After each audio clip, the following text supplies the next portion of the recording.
Punjab Kings కు చెందిన Prabhsimran Singh IPL 2025లో పరుగుల వరద పారిస్తున్నాడు.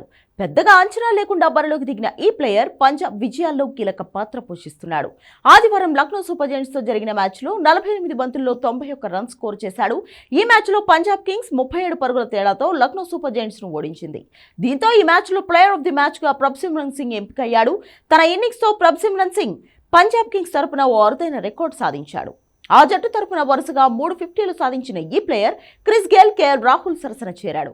గేల్, రాహుల్ కూడా పంజాబ్ తరపున ఈ ఫీట్ను సాధించారు.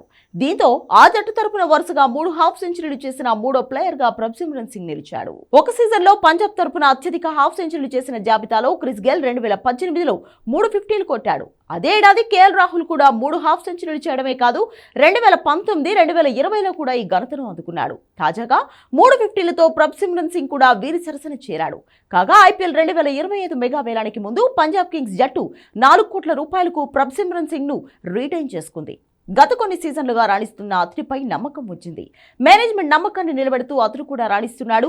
ఈ ఏడాది ఐపీఎల్లో 11 మ్యాచ్లు ఆడిన ప్రభ్సిమ్రన్ సుమారు 40 సగటుతో 437 రన్స్ స్కోర్ చేశాడు.